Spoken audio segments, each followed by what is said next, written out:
All right, we are live again. How's everybody doing out there? I am Shane B with Westerly Life and Westerly Live, and today we have our weekly morning show, Talk is Cheap with Shane B. The purpose of Talk is Cheap is we're interviewing and talking with people in the community who are taking action, and actions are what is getting things done. Uh, again, talk is cheap, and you have to keep pushing forward. We've had some great guests on the show. This is our fourth week doing this show as we move through the COVID-19 pandemic, and we're keeping really busy over here at Westerly Live. We are launching our live streaming into our app at Westerly Life app. You can get that if you go to westerly.app. You can download the free app. We're now going to be streaming live to the app as well as our website at westerly.live. You can see us live, of course, on our Facebook channels as you're watching now.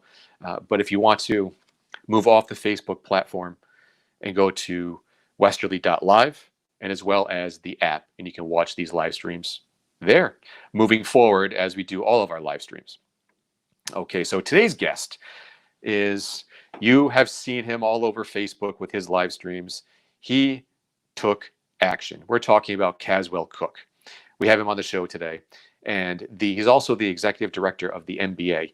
And they are putting together a concert for tomorrow night to help with putting artists to work, singers, songwriters, bands, getting them out there, generate support. It kind of goes in line with our weekly concert series that we've been doing from Phoenix Dining and Entertainment over in Pawcatuck, Connecticut. So without me talking too much longer, I haven't been live in a while, so I'm kind of going off on a tangent. Let's bring in Caswell, Ben, and get this show started. Hey, how are you? It's good to see you. Good to see you, Caswell. How things going on your end? I want Maddie to come say hi. Yeah, just say hi. It's right. Just wave. Just wave. There you go. Hi, Maddie. She gets mad. That's Shane Belanger from Westerly Live. We're live right now. We're live. We're live. Well, I appreciate all the shows that you have, and I love the names of your shows. I was talking last night with Ben about that. You know, the Talk is Cheap, the Salty Bartender. You have the best names of shows. It's I don't put too much thought, and I just make, because I used to do that, put a lot of thought, and the names weren't that good, so I just sit back and I'm like, we'll see what happens, and then it just comes to me, and something that just is going to go in someone's ear and stick in their brain, and then we have a following. So that's kind of I was thinking a good Misquamicut show would be like Salty Balls, but I don't think that work. Just joking. You can make anything work. I'm sorry, I didn't mean to start off derogatory. I'm supposed to be this town councilor and everything. Oh, it's all right. Right now this is the internet. You know that. So as everyone out there knows, you have your own show, Ask Caswell, doing very well. And so why don't you tell our fans who haven't seen it, what's that show about, and what's the plans for the future of that show? Well, we started doing a show on public access in 1995, believe it or not, called the Caswell Cooke Show, and it started out just kind of a local show with my friends and my dad and things like that, and then we started interviewing some like local business owners, whatever. It was just local. And then as the years went on, we started, going to events like the Rock and Roll Hall of Fame induction or the presidential debates or all sorts of fun stuff. And we started interviewing the Beach Boys and all these great bands. People like Conan O'Brien on the show. We got to go on the set of the CBS Evening News with Dan Rather. It was just a great ride. And then that's pretty cool. Yeah. It was one of the cool things. And then we ended it around 2011. Because as I say, I got a life, I got a wife, I got some kids, and I just couldn't go, going to get free concert tickets. So last year, Ben Barber was trying to get someone to dub my old tapes over before they disintegrate in my basement. And he's like, why aren't you doing this show? And, I said, well, because I don't make any money at it. And he's like, well, maybe we can monetize it. So we came back January 1st with Billy Gilman was our first guest, followed by Tom Wopat from the Dukes of Hazzard. We got like 50,000 views. It was really great. And then COVID happened. So I just went on because I was doing like a monthly chit chat with the town councilor sort of thing, just my own Facebook Live thing without graphics and all that. And it was nice because people would ask questions. So then I don't know, one thing led to another. And then Ben started producing the shows, making them look professional. And I went through the Rolodex of all the artists that have played in Misquamicut, the politicians I knew, whatever. And next thing you know, we had like these amazing guests every night, like national celebs. I don't know where it's going. I mean, it's probably going to have to wind down a little bit. I think I've gone through my Rolodex of every famous person I know. That is one of the downfalls of going live every night. Right. But you were keeping people informed, especially in the beginning when there Yeah. was so much uncertainty and information is changing almost hour by hour. And I could feel that. I could feel Right. that. And I really felt at the beginning that our town was not there. When I mean that, and I don't mean that in any rude way, but I don't think I know what you're talking about. you know, the council president and all those guys, they're awesome people, but they just aren't, you know, tech savvy. And so it was like, you know, I don't think reading about it in the Westerly Sun the next day is going to help. So I was just forcing them. No, if you're doing this press conference, it's going to be on Facebook Live. And they couldn't figure out how to do it on Facebook Live. So then I would come and film it. And I think that's kind of how it started. Of course, you broadcast them as well. And I think we just have to get out of the mindset of sending a press release to the Westerly Sun. I mean, it just doesn't cut it anymore. With no offense, Right. to the Westerly Sun, To them it's only instant. is what you mean. Yes, to everyone. Yeah. Right. And I think Yeah. I was able to finally get the town to put you on the press release list. And I You do know. get those. We're going live with a press conference today. Yes. And Right. well, it's the way things are changing. They're going. Right. We see the numbers as far as the upward spike.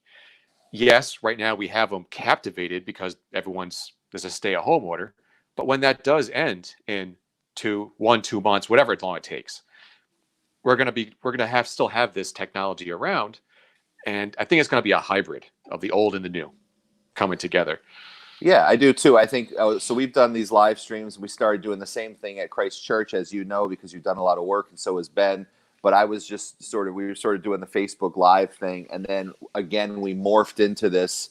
You know, where because of you and Ben, I think that Christ Church Westerly is probably the best in the state of Rhode Island as far as churches doing this live stream thing, where you know the guy at his living room's doing a reading, and then the other one's in his kitchen doing a sermon. I mean, it is what it is. I mean, Exactly. Yeah. and so we're there. And so I think that because of this technology, and I tell you, every time I bring on a guest, you know, from whatever state they're in, they're amazed by how easy it is and the technology. I mean, the only thing that can go wrong is your Wi-Fi is not good. It's the weakest link in the equation, no matter where I live stream from or what I'm doing. That's always the weakest link. And we kind of work with it. For the most part, things go off without a hitch. So, but one thing I do like is we're getting used to it, is even at the network TV level, everyone's in their home. And the quality it's not television quality, it's live streaming. So I think we're adding a new platform to the mix. TV is always going to be there. It's always going to be this great production. Movies are always going to be there. But now we have this new entry where it's real, it's raw, it's not a big deal. Like you got your fireplace behind you. I'm in my office.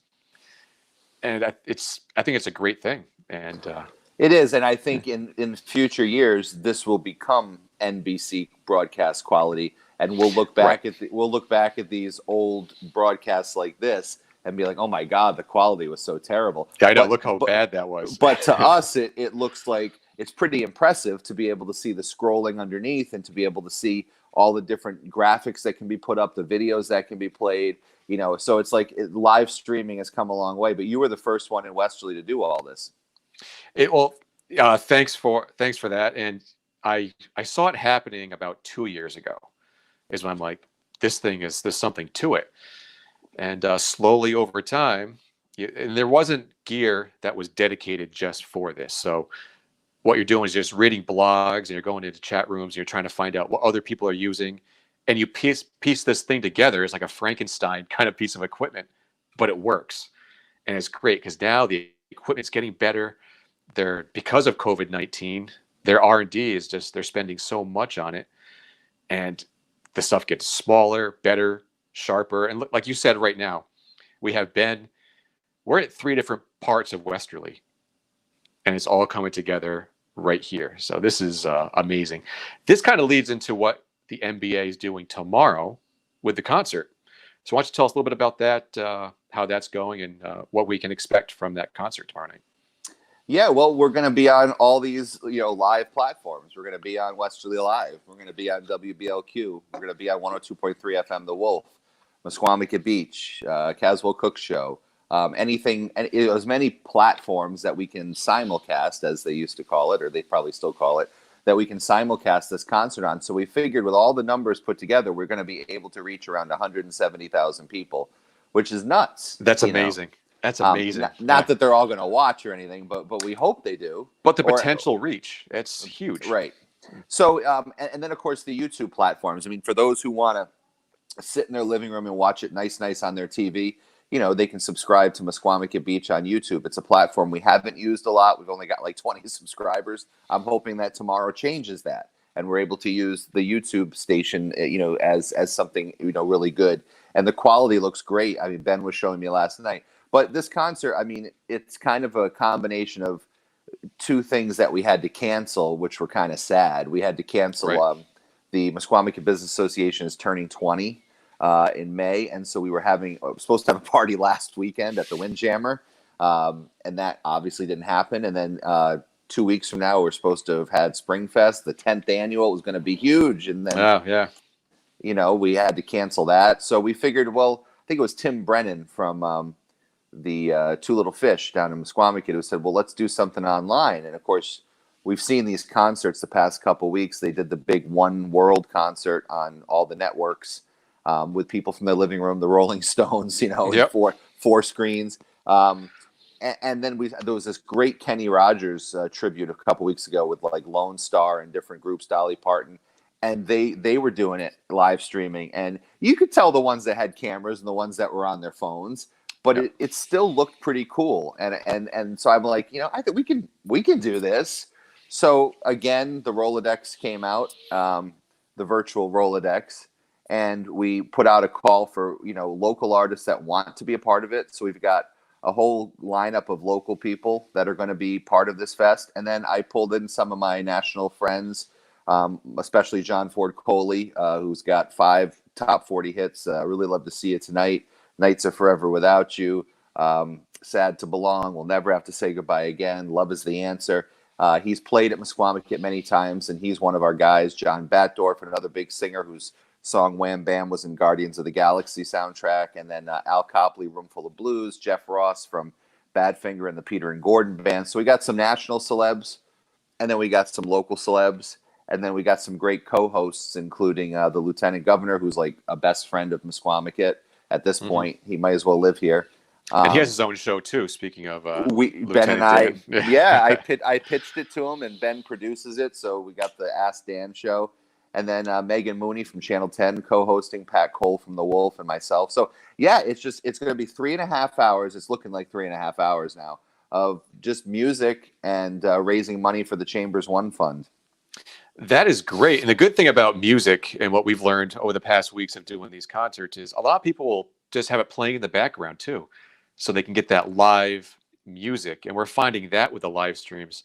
When you look at the analytics, a lot of people aren't really watching the whole way through, which is fine. You can go in and out, or a lot of people are just hitting play and just they want the sound in the background. So it's I think that's great. So you got some big names playing tomorrow. Some big names and some good local names, like our friend Nina J, who you had her on your show. Yeah, she's great. And this great Becca Dowling, who's going to be on my show tonight. She's awesome. She's got this great new video, just top notch. And this is some new talent, So we've got the young and the older and kind of everything in between. We've got Nick Bossy, your friend, who's going to do country. So we got the blues. He we got puts country. on a great show. He does, and he's so used to the live stream now. Yep. And that's the thing. Like some artists, I mean, there's some artists are struggling with it, obviously. But you watch. I'm watching. Even these old guys. I watch every day. Neil Sedaka, the guy who wrote "I Hear Laughter in the Rain" back in the '70s, and breaking up is hard to do. He's way like back. He's like 80 something, and he comes on every day, sitting at his piano with his parrot behind him. He has a parrot. That's awesome. And he plays like these medleys and stuff, and you're going, "Wow, man! If this 80-something-year-old dude can bring a little happiness into somebody's living room by going live on Facebook, well, why can't we?" Exactly. One of the big, and it's really not a gripe, but I just wish these music talents had much better mics in their house that they could connect to their phone. That's the only issue I'm seeing with all of these music live streams. Even at the network TV level, these talk show hosts are not using proper mics. It's just kind of my own little pet peeve. Or even just a headset or something. I know. It makes it totally makes a difference. It's absolutely. I'm going to move while we're talking so I can plug in and take my headphones off, so it might make the sound a little bit worse. But I want to be able to keep talking, so we're gonna go near a power source. That's live streaming for you, right, Shane? That's it. It's real. It's happening right now, and people love this stuff. I can't tell you how many streams when I first started I've had drop, and that's just a nightmare. But the technology has just matured, and it's a lot better now. Oh, it totally has. It's pretty amazing what we've got going on these days. Let's see. So while you're setting up, who's producing this concert tomorrow? Who's producing the concert? Let me keep talking so I can hear you. I got you. Check 1, 2. Can you hear me? All right. Yes, now I can. Sorry. Plugging in the old. There we go. All right. Producing the concert is the one and only Ben Barber. Mr. Ben Barber. The only producer in Westerly. I mean, let's face it. Like, we're all going to him. Pretty much. He's carved out a niche in town. He's doing statewide. Now that exactly. He's doing the Lieutenant Governor's show. That's state now. Yeah. Which everyone can watch live on Westerly Live. And there's the man right now. He was in the Westerly Sun yesterday. Nancy Burns-Fazaro wrote a nice article about the Music Fest with a feature on Ben. And he had some nice professional photos taken from Allie, who nice. He's got a whole production crew at his house. That is awesome. Good job, Ben. That's all you need really these days. I mean, it's so weird. It's just so weird. Like, the first time I kind of discovered that you could do this kind of thing was 2016. And we lost. Oops, sorry. There he is. Can you hear me now? Yep. Would you hit the wrong button? Of course, now I can't hear you because someone just called me. So I'm going to go out and come right. All right. So we're back on. Hey, Shane. Hey, what's up, Ben? We got Caswell fixing an issue. Yeah. Everyone out there, here's a great teaching moment. If you're on a live stream, put your phone in airplane mode. Mm-hmm. Or if you need the, if you're not on Wi-Fi, put it on Do Not Disturb. Oh, there you go. Yep. That works too. That's the other thing. Caswell should know better. He does that every night. He's been doing these live streams a lot. I know. And once again, thanks to Caswell, I am on a live stream without my lighting or microphone or anything. He made me co-host the show last night, and I was in the dark. All right, here he is. Goodbye. Well, now it's to just be able to hop on, hop off, because you have to put your phone on Do Not Disturb. Which is, we were just talking about that. Yeah. So I forgot what I was even talking about, but I was answering a question. We were just talking. I think it was about technology and how awesome it is. I don't know, something like that. You said in 2016. Right. You were telling a story about 2016. Yeah. So I downloaded the iMovie app, and Governor Chafee was running for president at the time, running for Democrat nomination, and we were going to New Hampshire like every few days to speak, and then we went to the Iowa State Fair to speak, and we went to an event with like Hillary and Bernie and stuff. This is in the early part of that election. Obviously, it became a Bernie-Hillary thing, but Chafee was on the first debate and stuff. So I remember that. I would film clips of the governor shaking hands, speech, whatever. And by the time we stopped for dinner at McDonald's, because that's where Governor Chafee always liked to go, fish sandwich, no cheese. They make a good fish sandwich at I was almost say McQuaid's at McDonald's. They do. So we get to McDonald's and I would show him the finished product and he'd be like, "Really?" And I'm like, "Yeah." "Is it cool to post?" "Yeah, post it." Boom. So within an hour of having done an event or having done a day's worth of events, I was able to put together like a 10-minute, 5-minute, whatever clip. And I'm like, there it is. And that was when I first realized that this could be easy and way easier than public access, what I used to do. I mean, it was, people always talk about the old days. Well, it really kind of was, because the equipment that public access had when I started in the 90s was probably from 1980. So you're talking like the local 3/4 inch tapes. Yep. you The know, local cable and, channel, right? yeah. Yeah. And then, well, it went to SVHS after a while, like by like 1999. But it was a pain in the butt, and the equipment was huge, and the battery packs, they were heavy. So every time we went to do an interview, especially if we had to travel, it was like, ugh. I always had to bring people to lug stuff around. And now it's like, oh my God, a 3-ounce tripod and my phone That's it. It's gives me all that you need quality. to reach people. Yeah. It's weird. And of course, as it keeps getting better and the video compression keeps getting better, this is where as a geek, my mind goes. We're going to be able to get HD quality on a phone over the cell phone networks. It's going to change everything. Everything. So what is the best phone then to have for, like, I have an iPhone 11 or something. I mean, the ones or 10. I think the 11's got like the 3 little cameras. Right. The more cameras you have, the better. Like I was just telling Ben earlier, I just ordered some high-end lenses for my iPhone because I stream. I have a Samsung Note 9 or the iPhone 8 Plus. Depending on what I'm doing and what software I'm using is going to dictate which phone I use. But these lenses, now it's going to bring that professional quality to your stream. It's amazing. I mean, the crispness, it's going to change everything. And having those different cameras now brings another level to the live stream, and it's right in your pocket. And that's the best thing. Yeah. That's really cool. So tomorrow's concert, what time does it start? Starts at 6 o'clock, God willing. Okay. Yeah. And it's looking like it's going to like 9:30 right now. That's great. But we're giving everybody, everybody's getting like 3 songs, you know, so like a 12-minute set. I think John Forcolli's might do 4 songs, you know, but for the most part, it's a 3-song set for most of the artists with some talking in between by the Lieutenant Governor or Megan Mooney from Channel 10. So, you know, a little banter. And then we have some pre-recorded packages where like all of my board members said something, or we got some celebs that have sent in videos to say hi, which is going to be cool. Some people that that's going to be really cool. Yeah. It's going to be a full-on production.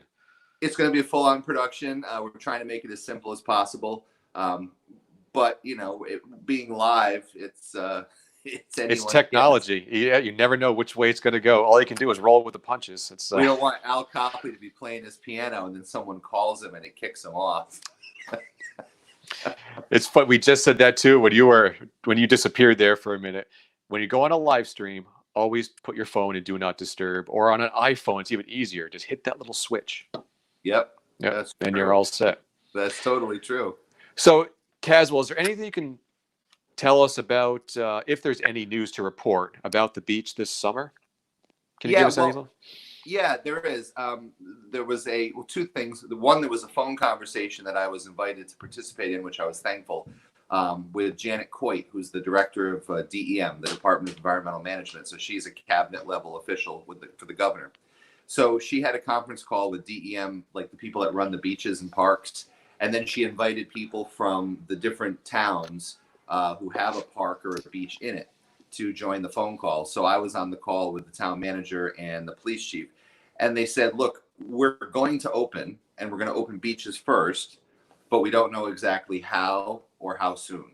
So then the next day, the governor said she would have a plan by next week to announce. And I'm sitting there going, not from that phone call, I don't see a plan. But right. I saw the formulation of a plan. So a lot of things were thrown on the table. Do we open state beach parking lots to half capacity?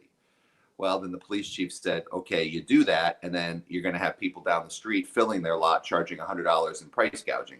Exactly. There's always going to be an effect to what you do. State Beach in Misquamicut is smack dab in the middle of 40 businesses. So as they blow, so does the rest of the wind blow. And you've got to be coordinated. So to the credit of the director, she's like, well, we got to do this together, the towns and the state. And then the other person said, well, maybe you could tell people they can, walk on the beach and, take a swim, but we're not letting people bring their chairs, coolers, and sit on the beach for the day.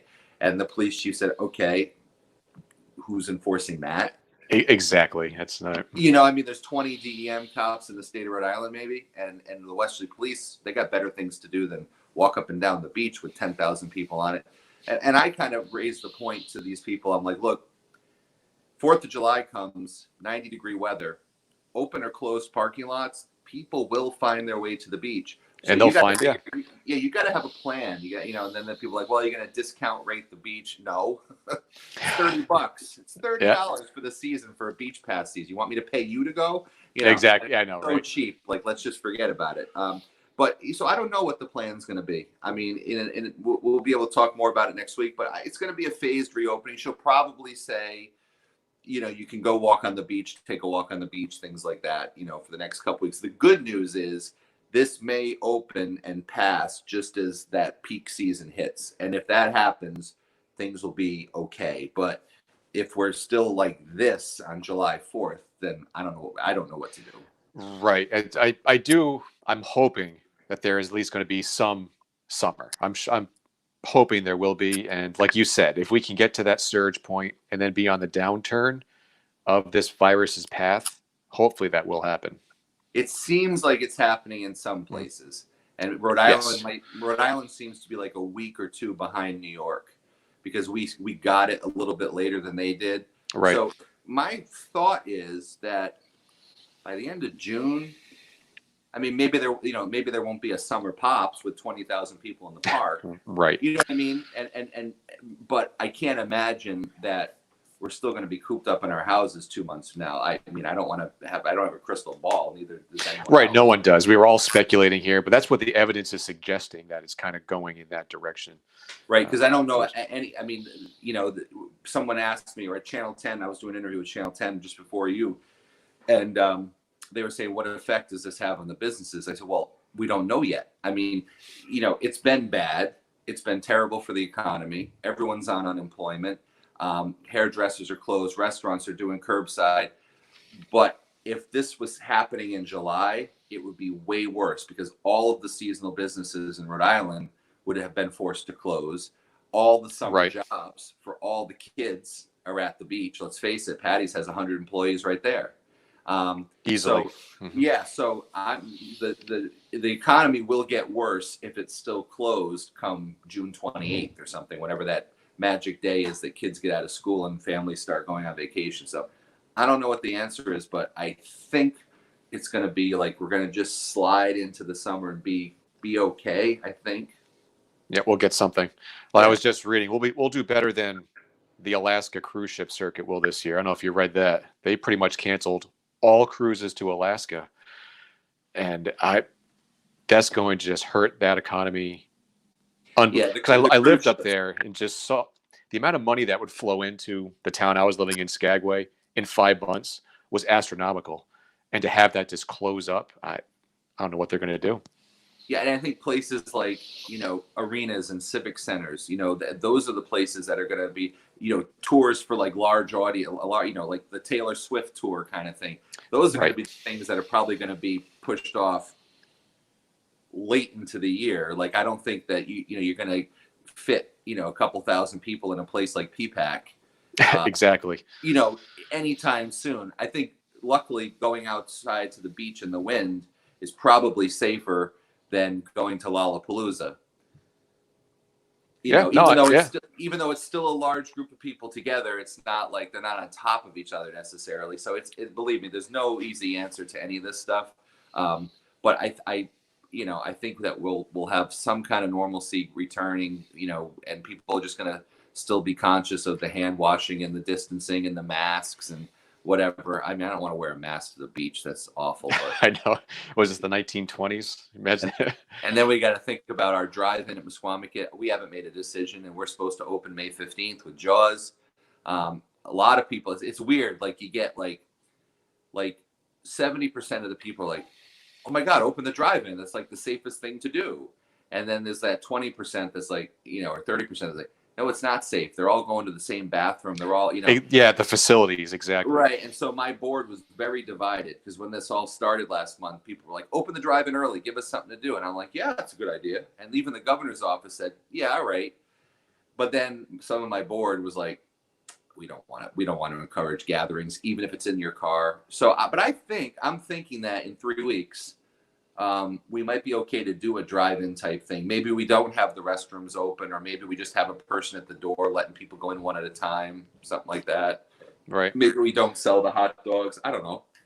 Well, like everything else, just figure it out as we go during this thing. There's no manual. there's no history book we can go to and be like, okay, you have to do this now. Yeah, We'll just figure it out as we go. that's true. That's very true. All right. Well, Caswell, we're hitting 30 minutes, and I know we could keep talking. There's so much to talk about. But thanks for coming on to Talk is Cheap with Shane B. Thanks for everything that you're doing with the live streaming. You're a huge proponent of it, and you're helping propel it forward in our community and helping people like Ben and myself build this network and this platform out so everybody can get this very important information. So, again, thank you for that. Oh, thank you very much. See you later. All right. Have a good one. Talk to See you. you on another stream. Exactly. Have a good one. So that was Caswell Cooke, Executive Director of the Misquamicut Business Association, Town Councilor. He's a man who's taken action during this whole COVID-19 pandemic with his live stream, which he's been doing pretty much since day one, and everything that is going on. So tune in tomorrow night. Thanks, Frank. Have a nice day. Forgot where I was going with this. Anyway, the concert tomorrow on Saturday is going to start at 6:00. It's going to go about 3.5 hours. It's a live stream. We have no idea where it's going to go, how things are going to work out, but they're fun. So you can watch it on the YouTube channels. There we have it. Tomorrow night, 6 to 9 p.m. All on Westerly Live. Numerous different Facebook pages you'll be able to watch it on. You'll be able to watch it on westerly.live and in the Westerly Life app, which is a free download. Get that by going to westerly.app or go to your respective app store and just search for Westerly Life. You can watch it under the live section in the app. That's our latest feature that we just added to the app. Now the app is your all-in-one go-to source for Westerly information. We have live streams in there. We have our blog in there, business directory. Once we start having events in town again, the events calendar will start being populated again. So it's going to be your one-stop shop for everything. We even have our own radio station in there, Westerly Life Radio. There's much more to it. We have huge plans for the app. It's free. Go ahead, go get it. So on that note, I'm going to go ahead and end this broadcast. So I'm Shane B. They're watching Talk is Cheap on westerly.live and Westerly Live on Facebook. So on that note, get out there and try and enjoy today. It's a little cold, but guess what? Some warm weather is right around the corner, and we'll get there. So I'm Shane B. for Westerly Life, reminding you to enjoy your Westerly Life.